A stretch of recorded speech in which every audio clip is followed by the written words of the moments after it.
Hello, everyone. Thank you for joining us for Archives Live. I'm Bonnie Kane Wood, and with me, as always, is David Peters, head of the OSU Archives. How are you doing today, David? Just fine. Great to be with you, Bonnie.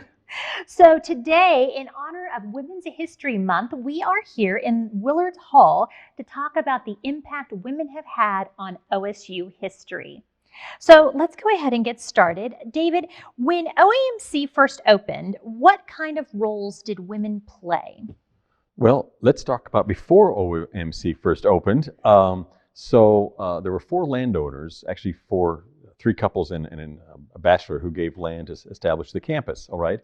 And I think sometimes we forget the three couples. There was Elizabeth and Alfred Jarrell, so Elizabeth was involved, Sarah and Oscar Morris, and then Martha and Charles Vreeland. So Elizabeth, Sarah, and Martha also participated in deeding over parts of their property, and those three couples accounted for 160 acres of our first 200 acres. So I think women had a role even before the college opened. When the campus begins enrollment for their first classes, that's in December of 1891, about half of the first cohort are women. And so many of the students were in the preparatory program, which was kind of a pre-college program, because they were coming from areas that didn't have high schools, they didn't have diplomas, so they had to go through the preparatory program. But about half of the students who first enrolled were women.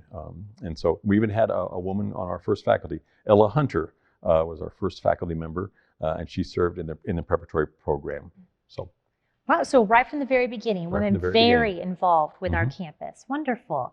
So as the years went on, how did the role of women change on campus?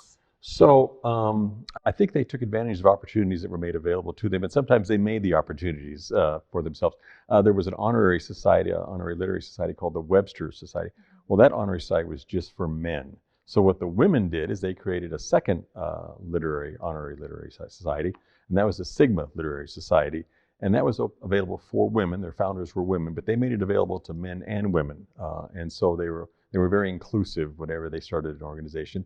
The Sigmas also had a singing group, the Sigma Serenaders, and so they were active in that. Women was also. Was Sigma Serenaders co-ed as well? It was co-ed as well. Okay. And so also we had women as part of our other faculties as programs were developing in academia. Women were actively involved when the college paper first starts in 1895 with submitting articles and having their materials published. And so they were very involved in society and academic life almost from the very beginning. Our first award winner for academic achievement was a woman. Kate Neal received the very first Magruder Prize, Magruder Medal. That was in 1893. So wow. They're integrated into academia and they're active in society. And she was part of that first cohort. She was part of that first cohort. And she would have been a member of the first class. Her father was the head of the experiment station, James Neal. He died in December of her senior year, and her mother took her and her sister back to Tennessee. And so she missed graduating with the first class by one semester. And another member of would have been the first class was Jessie Thatcher Bost. She took a year off because of illness, and so she would have also been in that first class of 1896, but she then is our first graduate in 1897. And that very first graduating class was pretty small, right? Well, there were only six. So of all those, there were roughly 60 some who started. About 30 or so were in the first college level group, and only six reached graduation. But there was this was a new area. It's recently settled. There was kind of a high turnover because people are coming and going, and so we had a retention issue initially, but we've made improvements since then. So wonderful. So since we are here in Willard Hall, can you tell us a little bit more about this building and why we maybe chose this for our Women's History episode?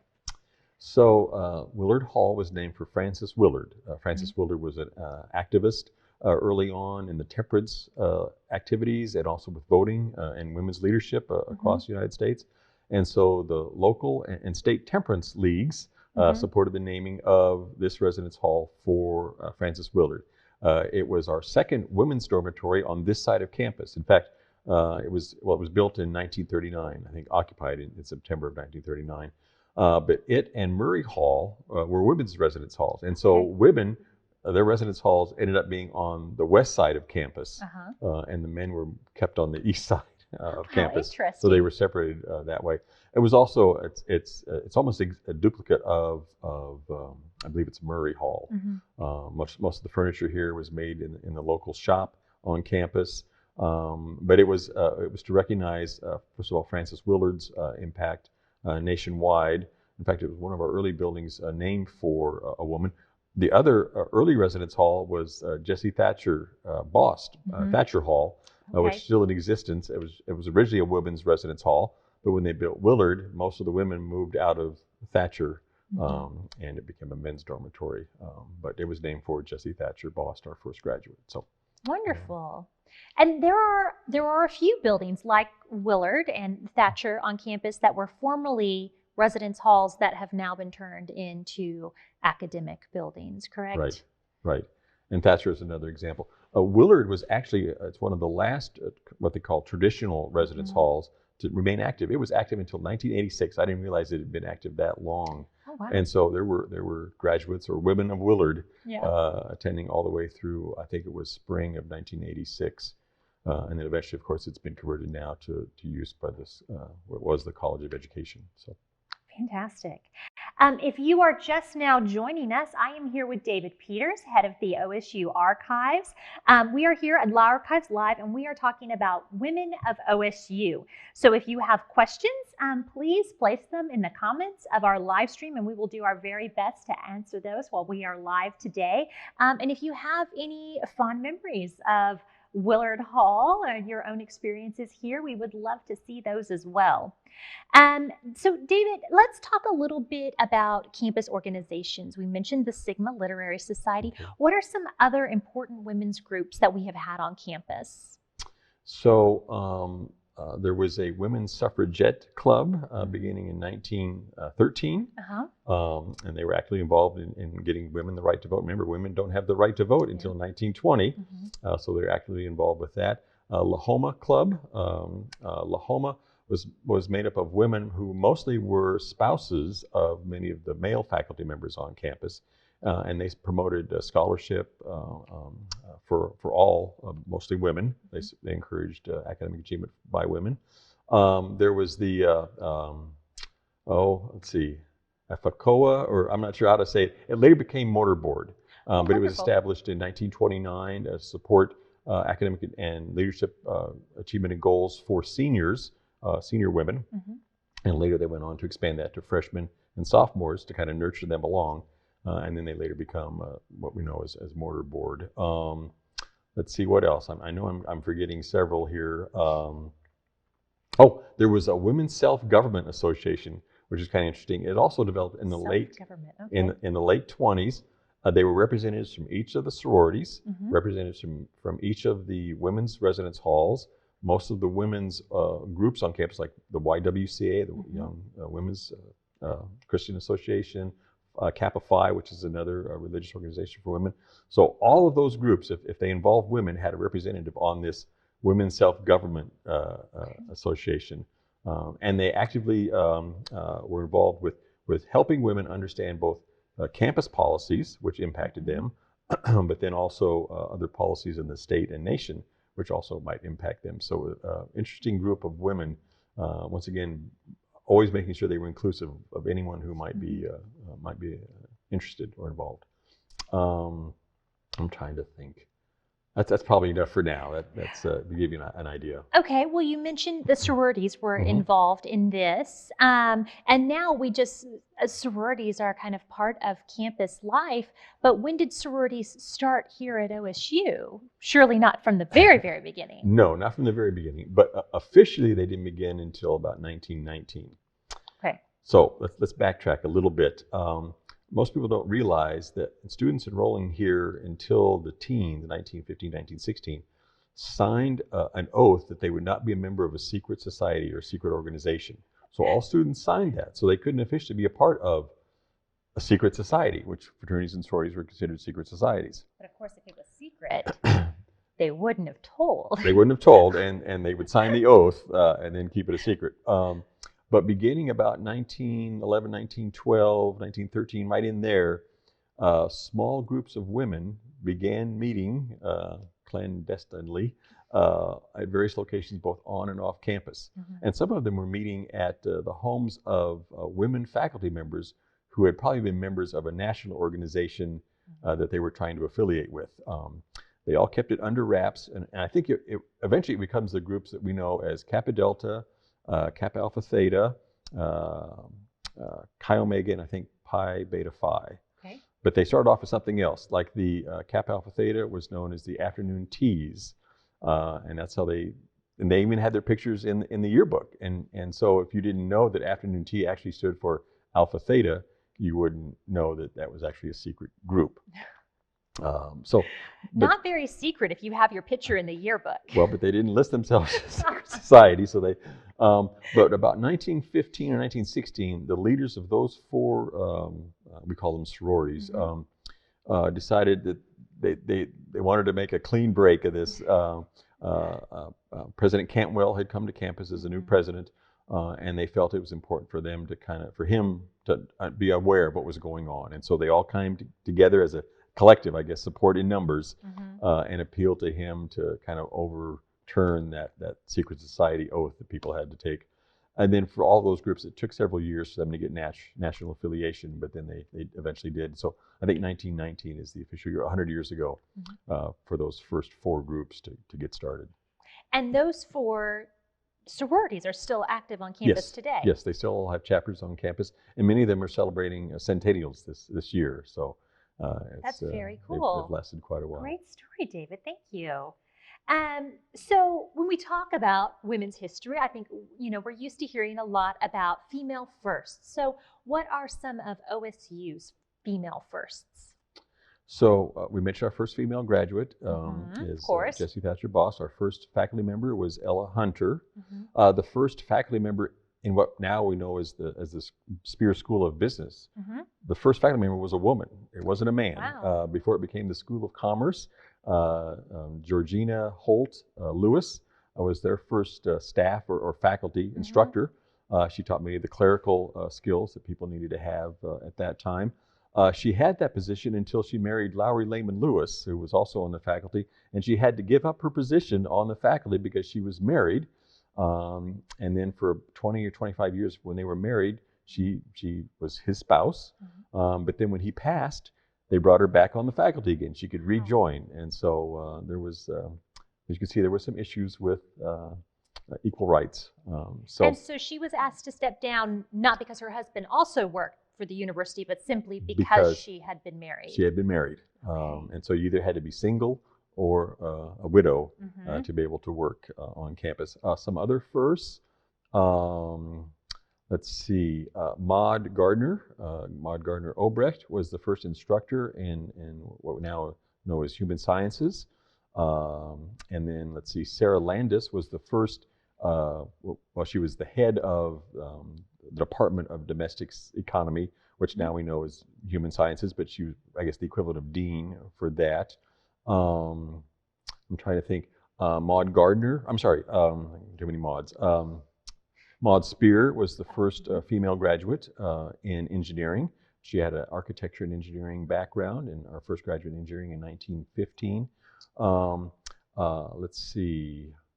Cora Ann Miltmore, who was from the class of 1899, is later hired as our first full-time librarian. Until she is hired, the librarians was kind of a part-time position, and when she was hired, she was in charge then of the library. That was her exclusive domain. And was she the only staff member of the library? One-man show? Yes, it was a one-man show, or one-woman show in this case.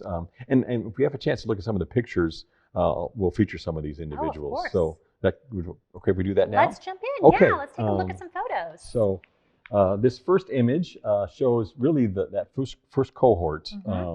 And I don't even notice, but there's about equal representation of men and women. I think I counted 13 young women.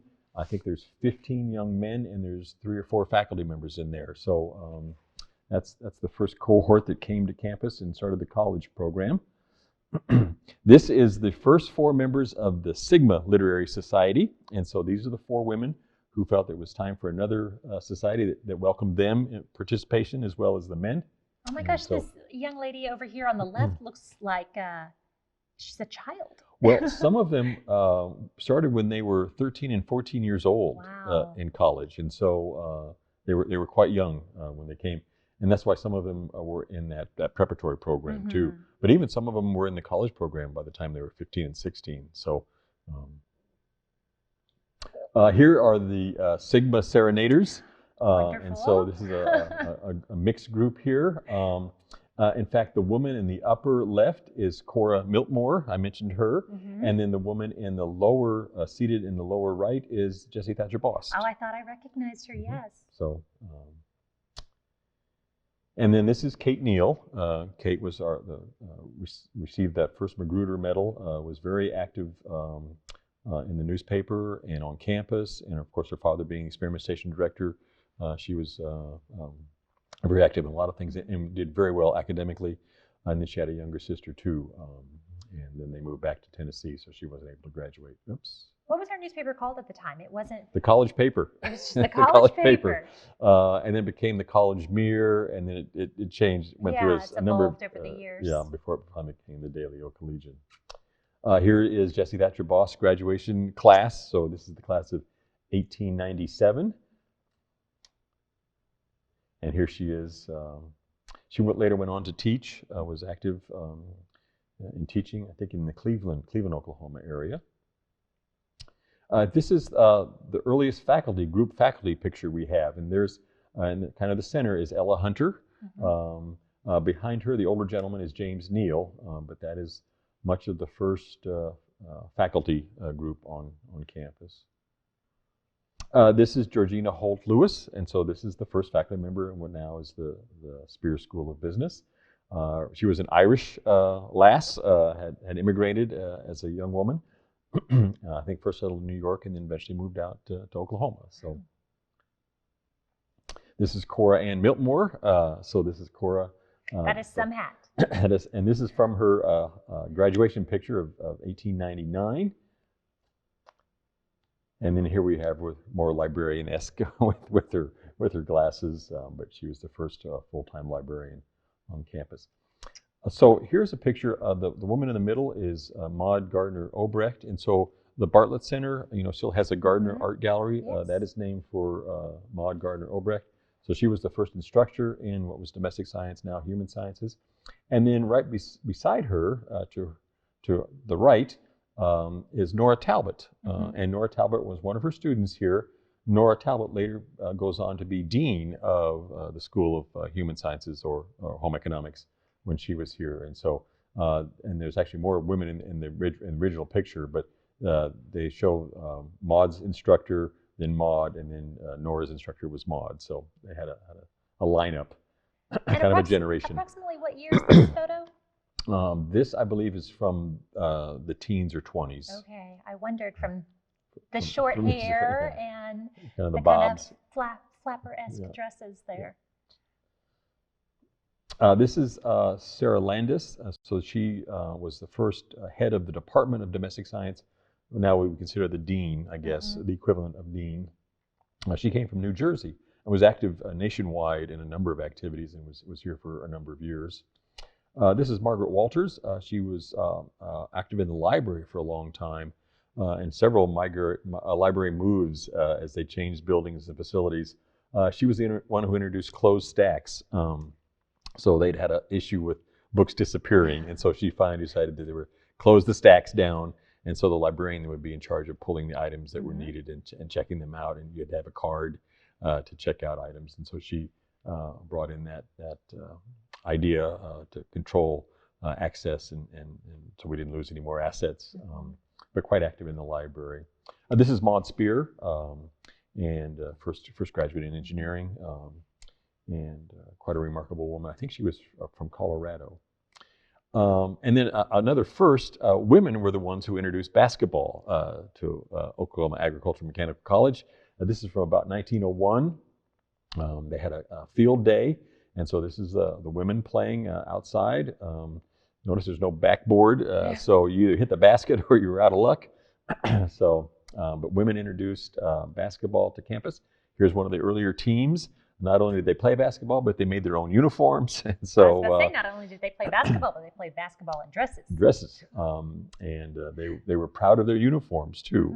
And so I think that may be. Oh, this is one of the early women's athletic association groups, and so women quite early on were involved in athletic activity. So even though we didn't have any teams that competed maybe regionally or nationwide, they competed locally, and so you'd have a women's freshman team playing a sophomore women's team, or the women from human sciences would play the women from education. But they were always active in athletic events. Here's mixed tennis. There was tennis courts roughly where Morrill Hall, just north of where Morrill Hall is now, was a tennis area.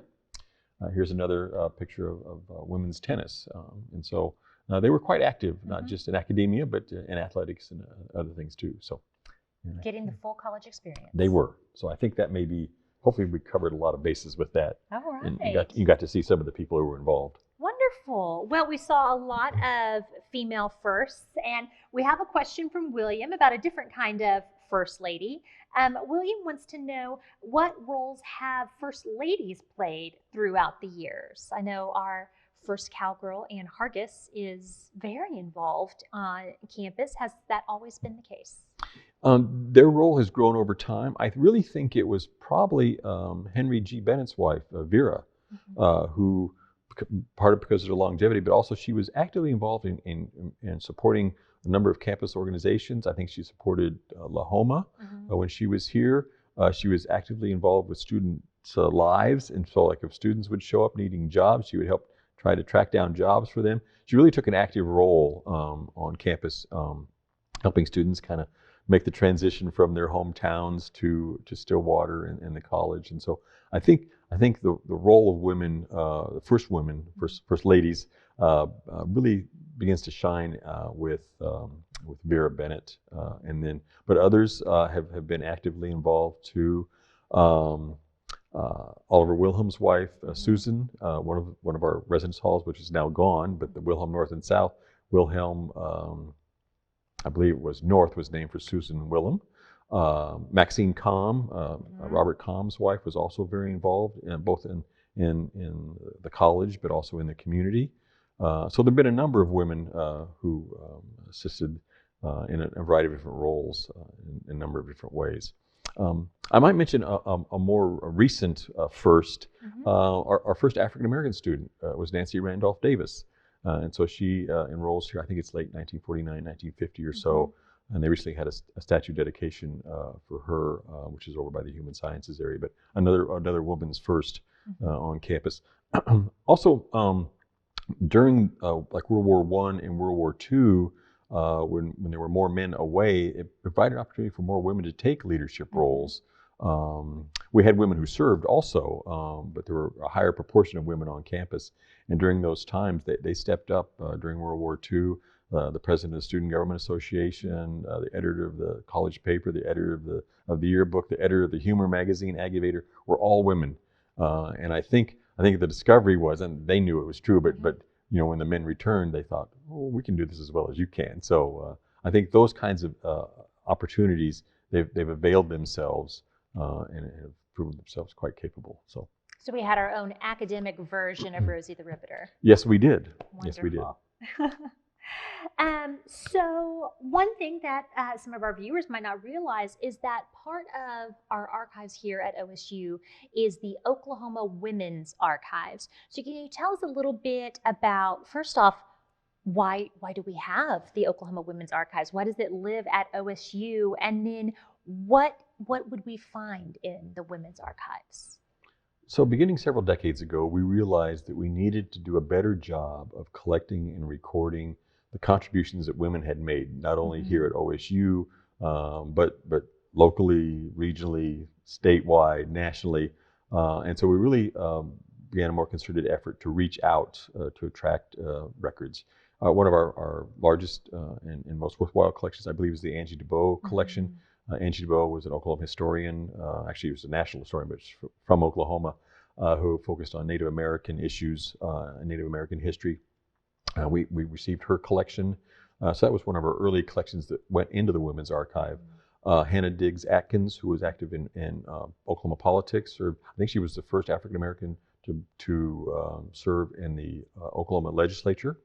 Later was appointed by Jimmy Carter to serve in the United Nations for a while. But we have her papers. But anyway, we began exploring the possibility of bringing those kinds of materials to us. Jessie Thatcher Bost, also a marvelous collection.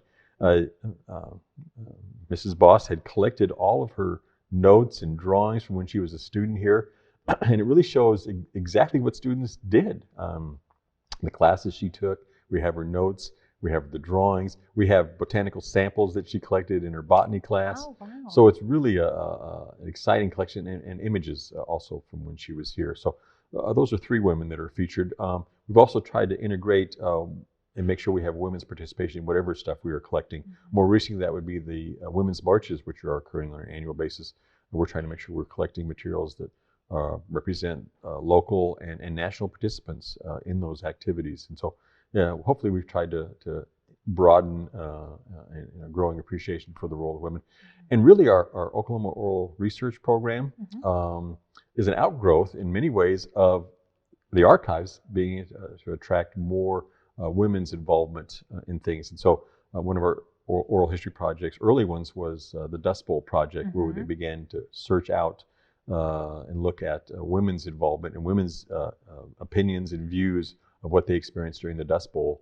And oral history still does that with their Oklahoma legislative program and a number of other themes that they've developed. But it's a way of collecting the input and the contributions of women. And so we are pleased that we're an archive for that. Fantastic. Wonderful. Okay. Oh, I saw a question just come in. This is from Heidi, and she wants to know if you could tell us a little bit about Victory Hall. Victory Hall. I'm not sure if she's referring to this or not, but during World War II, most of the fraternities and sororities kind of leased out their homes, their sorority and fraternity houses, and they became known as Victory Halls. So I'm hoping, Heidi, this is what you're addressing.